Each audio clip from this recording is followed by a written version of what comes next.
जादवपुरवासी, केमन आचेन कोलकाता दक्षिणवासी, आप सब इतनी बड़ी संख्या में आए हैं और कल साइक्लोन बारिश का प्रभाव, यानी इतना बड़ा कार्यक्रम ऑर्गेनाइज करना ये छोटी बात नहीं है। और इसलिए मैं आपको भी बधाई देता हूं, आपको भी बधाई देता हूं। और मैं आज बंगाल में जहां जहां जा रहा हूं, ऐसा लग रहा है कि निरंतर आपका आशीर्वाद बढ़ता ही जा रहा है, बढ़ता ही जा रहा है।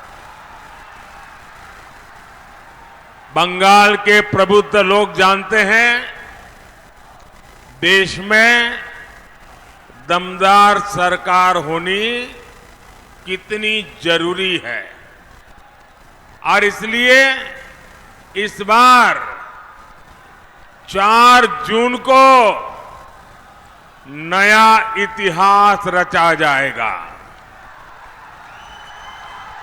और वो इतिहास क्या होगा? फिर एक बार, फिर एक बार, फिर एक बार, आभार एक बार, आभार एक बार, आभार एक बार। यहां कुछ लोग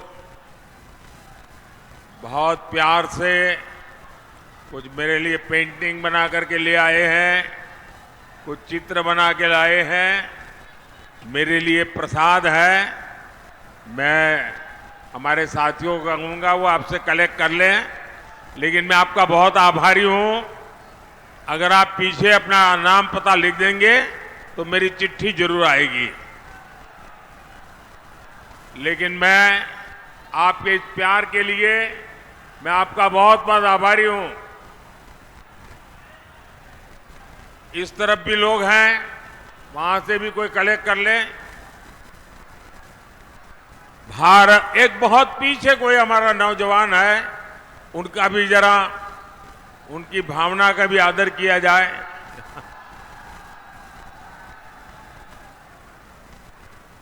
ऐसा सौभाग्य बहुत कम मिलता है जी, और इसलिए मैं आपके इस प्यार को बहुत ही मूल्यवान मानता हूं।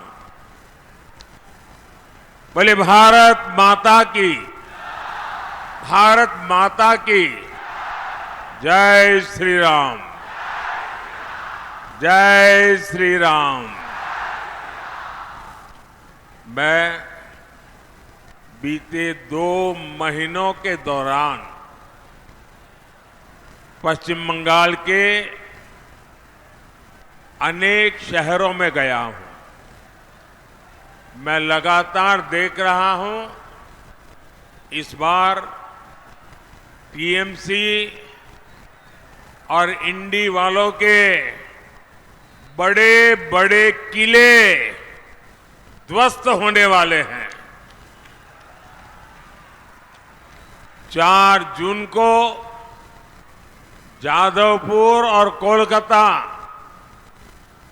पूरा बंगाल बड़ी संख्या में कमल खिलाने जा रहा है। लोग जानते हैं कि सीपीएम को दिया हर वोट, वो टीएमसी को ही जाएगा। सीपीएम यहां चुनाव लड़ रही है टीएमसी को मदद करने के लिए, और पर्दे के पीछे इनका जो खेल चल रहा है, ये एक ही सिक्के की 2 बाजू है। और अभी यहां की मुख्यमंत्री मैडम ने घोषणा कर दी है कि वो दिल्ली में इनका समर्थन करेगी। अब मुझे बताइए, लेफ्ट वालों का वोट देकर के आप टीएमसी को मजबूत करेंगे क्या? करेंगे क्या? आप बहुत समझदार मतदाता हैं, जागरूक मतदाता है। और टीएमसी को जो वोट मिलेगा, आप यहां जादवपुर में जाकर के 100 लोगों को पूछिए कि भाई किसकी सरकार बनेगी, 100 में से 90 लोग कहेंगे मोदी की सरकार बनेगी। अगर जब पक्का ही है कि मोदी की सरकार बनेगी तो वोट बर्बाद करना चाहिए क्या? वोट फालतू में जाने देना चाहिए क्या? और इसलिए हमारा वोट मोदी सरकार को मजबूत बनाने के लिए, केंद्र में सरकार बनाने के लिए जाना चाहिए। जो विकसित बंगाल, विकसित भारत के संकल्प को लेकर के आगे बढ़ रहे हैं, भाइयों और बहनों, जादवपुर हो, कोलकाता हो, ये मनन चिंतन करने वालों का क्षेत्र है। मैं आपसे जरूर जानना चाहूंगा, ये टीएमसी वाले सुबह शाम वोट बैंक करते हैं, सुबह शाम गाली गलौज करते हैं, सुबह शाम कानून के खिलाफ काम करते हैं। इनके पास देश के लिए कोई विजन है क्या? टीएमसी वालों के पास देश के लिए कोई विजन है क्या? बंगाल के लिए कोई विजन है क्या? जो टीएमसी सिर्फ अपने वोट बैंक के लिए काम करती हो, वो यहां के युवाओं के लिए कुछ नहीं कर सकती। टीएमसी आपको गरीब और पिछड़ा बनाए रखना चाहती है ताकि उसकी दुकान चलती रहे। वहीं मोदी विकसित भारत के लिए काम कर रहा है। आपने 10 साल का मोदी का सेवा काल देखा है।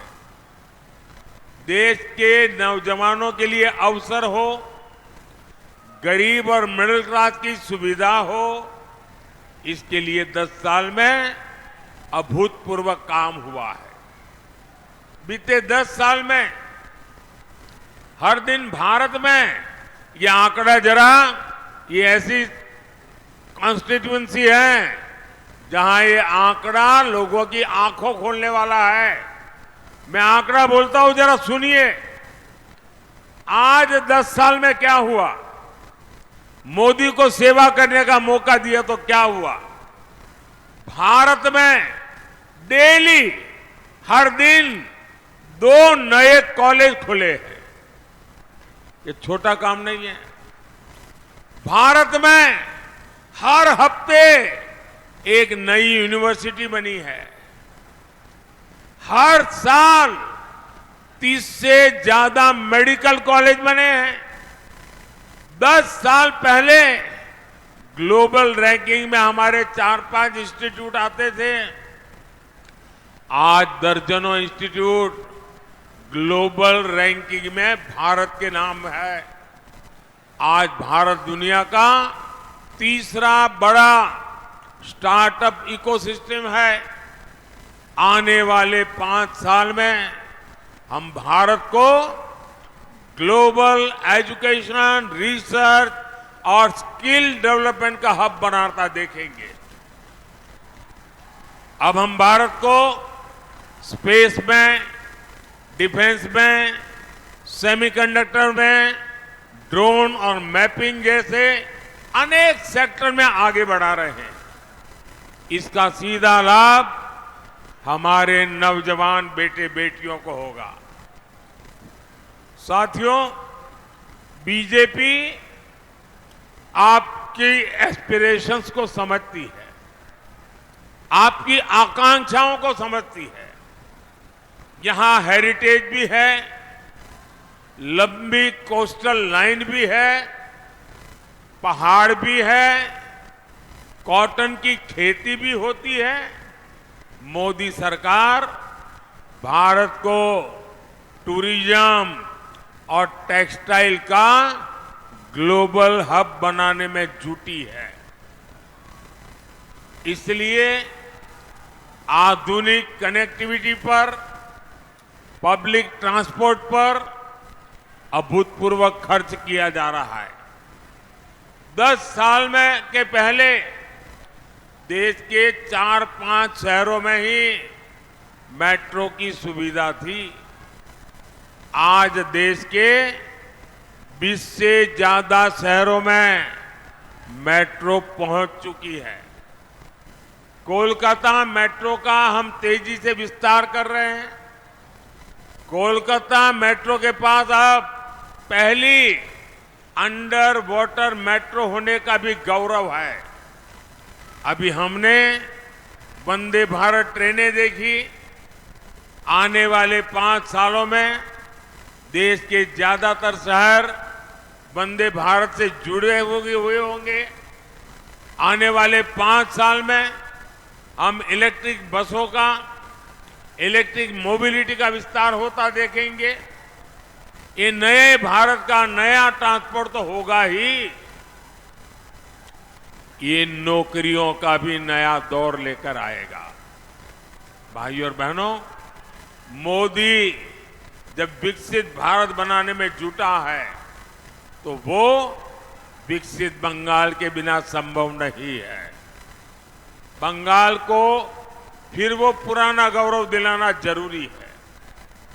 जब ये देश का कल्चर और इकोनॉमिक सेंटर था, बंगाल के बारे में जब भी मैं गुरुदेव रविंद्रनाथ ठाकुर की ये पंक्तियां सुनता हूं, गर्व से भर उठता हूं।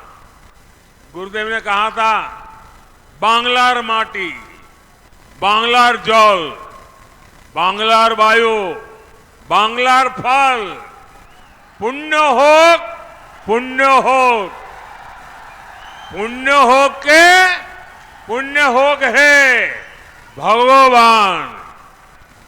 मैं अपने उच्चारण दोष के लिए आपसे क्षमा प्रार्थी रहूंगा, लेकिन आप भी मानेंगे कि इन पंक्तियों में बंगाल की महानता के दर्शन होते हैं। दुर्भाग्य ये कि सीपीएम और टीएमसी की पॉलिटिक्स ने बंगाल को बर्बाद कर दिया है। ये सिर्फ पार्टियां 2 है, इनकी दुकान एक ही है और दुकान में सामान भी एक ही है। टीएमसी और लेफ्ट इंडी अलायंस में है।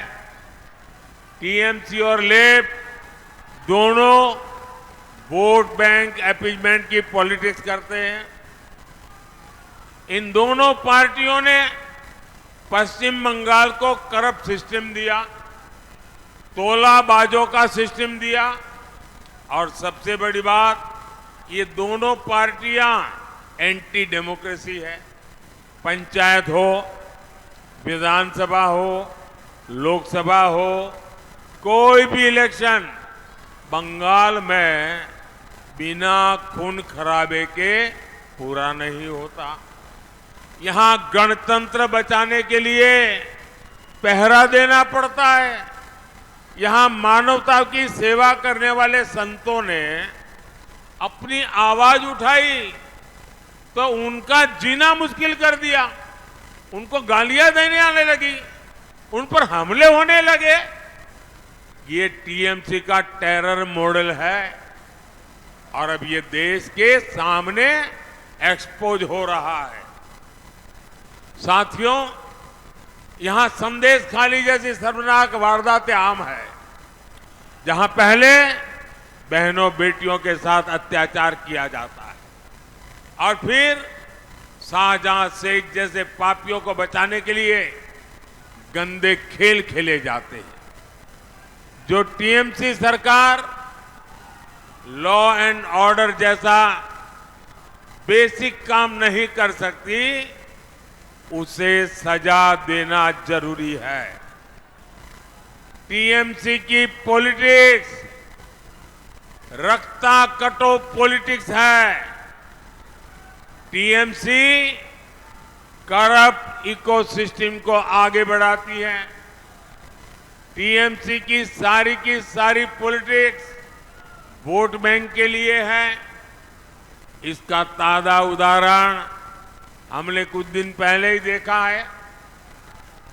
साथियों, टीएमसी ने पहले असंवैधानिक तरीके से 77 मुस्लिम जातियों को ओबीसी घोषित कर दिया था। लेकिन अब जब हाईकोर्ट का फैसला आ गया तो इनके लिए कराए पर पानी फिर गया। अब हाईकोर्ट का फैसला तो इन्हें मानना ही पड़ेगा। इनकी साजिश पर ब्रेक लग गया है। लेकिन फिर भी मुसलमानों को खुश करने के लिए टीएमसी सरकार ये कह रही है कि वो हाईकोर्ट का फैसला नहीं मानेगी। साथियों, सीएए को लेकर टीएमसी जिस तरह सफेद झूठ बोल रही है, ये पूरा देश देख रहा है। बंटवारे से पीड़ित हमारे जो साथी दूसरे देशों में रह गए थे, जिन्हें भारत ने भरोसा दिया था कि उन्हें भारत की नागरिकता देंगे, क्या उन्हें हम अत्याचार सहने के लिए ऐसे ही छोड़ दे क्या? मोदी ये नहीं होने दे सकता। इसलिए पूरे दायित्व भाव के साथ सीएए लाया है। ये नागरिकता देने का कानून है, ये नागरिकता छीनने का कानून नहीं है। लेकिन टीएमसी इसे लेकर भी भ्रम फैलाती रहती है। किस लिए? सिर्फ और सिर्फ अपने वोट बैंक को डराने के लिए, ताकि वो टीएमसी का खेमा न छोड़े। साथियों, टीएमसी और सुशासन का दूर दूर तक कोई नाता नहीं है। बंगाल में सुशासन दूरबीन से खोजने पर भी नहीं मिलता। बंगाल में सुशासन माइक्रोस्कोप से तलाशने पर भी नहीं मिलता। मोदी ने पूरे देश में 12 करोड़ परिवारों तक नल से साफ पानी पहुंचाया है। लेकिन बंगाल में लोग आज भी आर्सेनिक वाला पानी पीने के लिए मजबूर है। मोदी शहरों में गरीबों और मिडिल क्लास को पक्के घर दे रहा है। मोदी रेरा कानून लेकर आया ताकि बिल्डरों की मनमानी न चले। लेकिन बंगाल में सरेआम माफिया को जमीनें दी जा रही हैं, नियमों के विरुद्ध कंस्ट्रक्शन हो रहा है। मोदी गरीबों के लिए सस्ते सिलेंडर की योजना चला रहा है। इससे यहां के लाखों बहनों को लाभ हो रहा है। लेकिन टीएमसी सरकार इसमें भी रोड़े अटका रही है।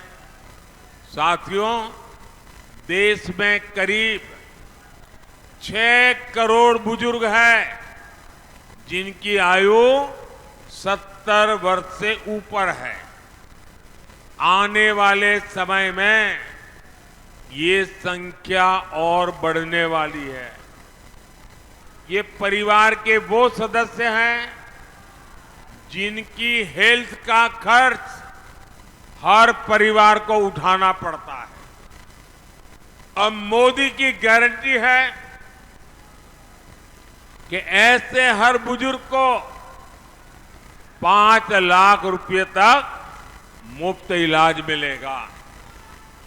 भाइयों और बहनों, अब रखता कटो पॉलिटिक्स, करप्शन और अपीजमेंट पॉलिटिक्स की जगह पॉलिटिक्स ऑफ परफॉर्मेंस को चुनना है। जादवपुर से हमारे उम्मीदवार मेरे बहुत पुराने साथी अनिर्बान गांगुली जी को मिला।